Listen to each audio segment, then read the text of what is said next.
you ask a disagreeable person what he wants, say, or she wants, they'll tell you right away. They know. It's like, this is what I want and this is how I'm going to get it. But agreeable people, especially if they're really agreeable, are so agreeable that they often don't even know what they want, because they're so accustomed to living for other people and to finding out what other people want and to trying to make them comfortable and so forth, that it's harder for them to find a sense of their own desires as they move through life. And that's not, look, there's situations where that's advantageous, but it's certainly not advantageous if you're going to try to forge yourself a career. That just doesn't work at all. And so, even though on average men and women aren't that much different in terms of their levels of agreeableness by the group, if you go out and you look at the extremes, they're very different. So all of the most agreeable people are women, and all of the most disagreeable people are men. And the thing is, the extremes are often what matter rather than what's in the middle. And so one of the ways that's reflected in society, by the way, is there's way more men in prison. And the best personality predictor of being imprisoned is to be low in agreeableness. It makes you callous.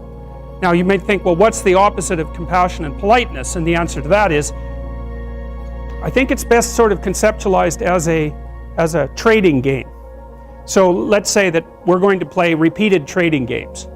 And if you're very agreeable, then you're going to bargain harder on my behalf than you're going to bargain on your own behalf. Whereas if you're very disagreeable, you're going to do the reverse. You're going to think, I'm in this trading game for me, and you're going to take care of your own interests. Where an agreeable person is going to say, no, at best this is, at worst this has to be 50-50, but I'd like to help you every way I can. One of the things you have to be careful of if you're agreeable is not to be exploited, because you'll line up to be exploited. And I think the reason for that is because you're wired to be exploited by infants. And so that just doesn't work so well in that actual world. And one of the things that happens very often in psychotherapy, people come to psychotherapy for multiple reasons, but one of them is they often come because they're too agreeable. And so what they get is so-called assertiveness training, although it's not exactly assertiveness that's being trained. What it is the ability to learn how to negotiate on your own behalf. And one of the things I tell agreeable people, especially if they're conscientious, is say what you think. Tell the truth about what you think. There's going to be things you think that you think are nasty and harsh, and they probably are nasty and harsh, but they're also probably true. And you need to bring those up to the forefront and deliver the message. And it's not straightforward at all, because agreeable people do not like conflict. Not at all. They smooth the water. And you can see why that is in accordance with the hypothesis that I've been putting forward. You don't want conflict around infants. It's too damn dangerous. You don't want fights to break out. You don't want anything to disturb the relative peace. And if you're also more prone to being hurt physically and perhaps emotionally, you also may be loath to engage in the kind of high-intensity conflict that will solve problems in the short term, because it takes a lot of conflict to solve problems in the short term. And if that can spiral up to where it's dangerous, which it can if it gets uncontrolled, it might be safer in the short term to keep the waters smooth and to not delve into those situations where conflict emerges. The problem with that is it's not a very good medium to long-term strategy, right? Because lots of times there are things you have to talk about because they're not going to go away. And the advantage to having a well-socialized disagreeable person is that they really don't let much get in their way. So if you can get a kid who's disagreeable socialized, that person can be quite the creature, because they're very forward-moving in their nature and very difficult to stop. But if you don't get them successfully domesticated, tamed, roughly speaking, by the time they're 4, their peers reject them. And that's a big problem, because your job as a parent is to make your child socially desirable by the age of 4. Like you want to burn that into your brain, because people don't know that. That's your job. And here's why. It's easy if you think about it carefully. So you imagine you've got a 3-year-old child, so sort of halfway through that initial period of socialization, and you take that child out in public. Okay, what do you want for the child? Who cares about you? What do you want for the child? You want the child to be able to interact with other children and adults so that the children are welcoming and smile and want to play with him or her, and so the adults are happy to see the child and treat him or her properly.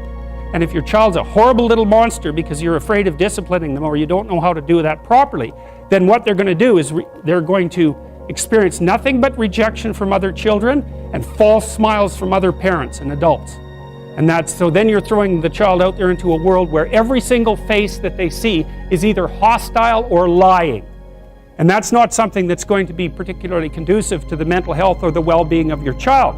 If your child can learn a couple simple rules of behavior, like don't interrupt adults when they're talking too much and pay attention and try not to hit the other kids over the head with the truck any more than is absolutely necessary, then and share and play properly, then when they meet other kids, the kids are going to try out a few little play routines on them, and that's going to go well, and then they're going to go off and socialize each other for the rest of their lives. Because that's what happens, is that from 4 years old onwards, the primary socialization with children takes place among other children. And so if the kids don't get in on that early, they don't move into that developmental spiral upwards and they're left behind. And you can imagine how terrible that is, because a 4-year-old will not play with another 4-year-old who's 2. But a 5-year-old certainly will not play with a 5-year-old who's 2, right? Because the gap is just starting to get unbelievably large. And so the kids start out behind, and then the peers leave them behind, and then those kids are alienated and outside the peer group for the rest of their life. Well, those are the ones that grow up to be long-term antisocial, right? They're already aggressive. It doesn't dip down. Now, what happens to normal boys, roughly speaking? Imagine the aggressive 2-year-old types. They get socialized, so their level of aggression goes down, and then they hit puberty and testosterone kicks in, and bang, levels of aggression go back up. And so that's why males are criminals between the ages roughly of 16 and about 25. So, and it matches the creativity curve, by the way. It's so cool. If you look at the spike of creativity among men, 16 to 25, then it starts to go down. Criminality matches that absolutely perfectly. So that's quite cool. So, and the testosterone levels raise the average level of aggression among men. It's more dominance than aggression, actually, and testosterone is by no means all bad. And then it starts to decrease at about age 25 or 26, which is usually when men stop staying up late at night, stop drinking as much, develop a full-time career, and take on burdens and responsibilities and opportunities that are associated with a long-term partner and family. And so, well, so that's the development of what I would call predatory aggression, because I also think that the agreeableness distribution is probably something like predatory aggression versus maternal sympathy. It's something like that. So if you look at other mammals that are predators, because we're predators as well as prey animals, if you look at other animals like bears, the male bear has absolutely nothing to do with the raising of the infants. In fact, the female bears will keep the male the hell away because he's likely to kill the infants and maybe even to eat them. So there's no maternality at all in solitary male mammalian predators. It's really useful to investigate the viewpoints of people who have opposing views to yours, because they'll tell you things. Not only will they tell you things you don't know, they'll also tell you how to see the world in ways that you don't see it. And they'll also have skills that you don't have, that you could develop. So for example, if you're an introverted person, it's very useful to watch an extroverted person, because the extroverted person has ways of being in the social world that aren't natural to you, that you can use to improve your toolkit. And if you're disagreeable, one of the best things to do with disagreeable people, especially if that's alienating them from other people, for example, because it can, people treat you like you're a selfish, arrogant son of a, maybe that's because you are. It's like, okay, so what do you do about that? One of the most promising treatments, let's say, for that is get the person to do something for someone else once a day, just as a practice, and learn how to do it. Maybe you can wake the circuit up, if you think that it's lying dormant in you, which is probably right. I think we have a very wide range of propensities within us. Some are switched on, genetic propensities. Some are switched on, but I think that if you put yourself in the right situation or walk yourself through the right exercises, you can switch some of these other things on as well. But it takes work and dedication and discipline. I would say, generally speaking, if you want to adapt yourself properly to life, you should find a niche in the environment that corresponds with your temperament.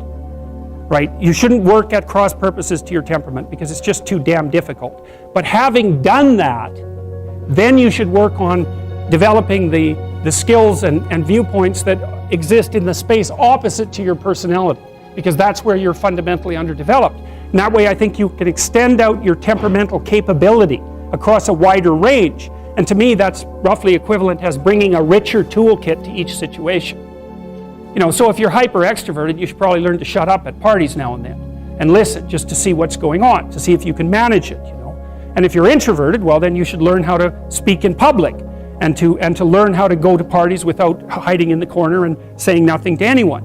You know, and if you're agreeable, then you need to learn how to be disagreeable so people can't push you around. And if you're disagreeable, you need to learn how to be agreeable so that you're not an evil son of a bitch.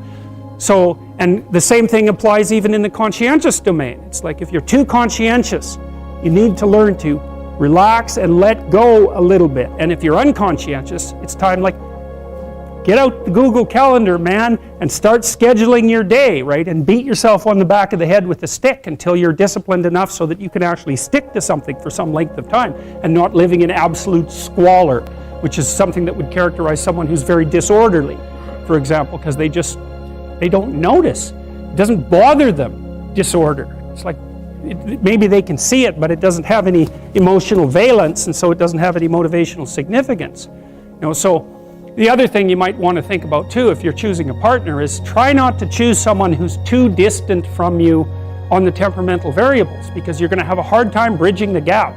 You know, it's hard for an introverted person and an extroverted person to coexist.